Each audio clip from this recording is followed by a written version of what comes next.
आज हम एक नई और ज़बरदस्त टेक्नोलॉजी की कहानी सुनेंगे जिसे हम कहते हैं क्लाउड टेक्नोलॉजी। क्लाउड यानी आसमान के बादलों में कंप्यूटर? नहीं, ये असल बादल नहीं है। ये एक मिसाल है जिससे हम एक ऐसी टेक्नोलॉजी को समझते हैं जो हमारी फाइलें, एप्लीकेशंस और डेटा दूर बैठे कंप्यूटरों पर महफूज रखती है। आइए इसकी पूरी कहानी सुनते हैं। सबसे पहले दुनिया में सुपर कंप्यूटर आया जिसे मेन फ्रेम कहा जाता था। ये बहुत बड़ी मशीन थी जिसकी कंप्यूट पावर बहुत ज़्यादा थी। कई कंपनियां एक ही मेन फ्रेम को मिलकर इस्तेमाल करती थीं क्योंकि ये बहुत महंगा था। यानी एक कंप्यूटर को सब लोग शेयर करते थे? जी हाँ, हर कंपनी अपनी बारी पर उससे हिसाब किताब और डेटा प्रोसेसिंग करती थी। फिर वक्त आया जब हार्डवेयर यानी कंप्यूटर के पुर्जे सस्ते होना शुरू हुए। मतलब कॉस्ट कम हो गई? बिल्कुल, इसीलिए लोग अपने घर या ऑफिस के लिए अपना कंप्यूटर रखने लगे। इसको हमने नाम दिया पीसी, पर्सनल कंप्यूटर, क्योंकि इससे पहले जाती कंप्यूटर रखना मुमकिन ही नहीं था।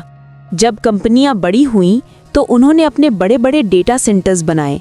ये वो जगह है जहां बड़े सर्वर्स और कंप्यूटर्स लगे होते हैं। यानी वो कंप्यूटर हम देख सकते हैं और अंदर जा सकते हैं? जी हाँ, ऐसे कंप्यूटर्स को ऑन प्रेमाइज डेटा सेंटर कहते हैं। ये बिल्कुल आपके अपने किचन की तरह है जहां आप खुद खाना बनाते हैं। लेकिन फिर एक नया ज़माना आया जिसमें कंप्यूटर आपको अपने दफ्तर में रखने की ज़रूरत नहीं। अब आप क्लाउड डेटा सेंटर इस्तेमाल कर सकते हैं। लेकिन इसमें फ़र्क क्या है? फ़र्क ये है कि क्लाउड के सर्वर्स और बिग कंप्यूटर्स किसी और जगह होते हैं जिन्हें हम रीजन कहते हैं। आप इन कंप्यूटर्स को देख नहीं सकते लेकिन इंटरनेट के ज़रिए इस्तेमाल कर सकते हैं। क्लाउड को समझने के लिए एक मज़ेदार मिसाल सुनो। जब हम बिरयानी खानी हो तो दो रास्ते हैं। एक, हम घर में पकाएं यानी अपना डेटा सेंटर। दूसरा, या ऑनलाइन ऑर्डर करके किसी क्लाउड किचन से मंगवा लें। वाह, मतलब खाना किसी और जगह पक रहा है लेकिन हमें तैयार मिल रहा है। बिल्कुल, क्लाउड भी ऐसा ही है।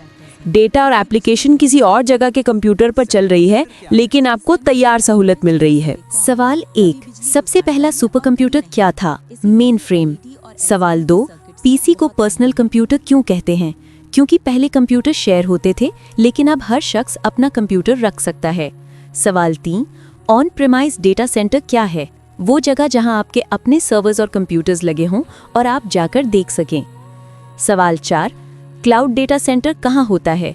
किसी और शहर या मुल्क में जिसे हम रीजन कहते हैं।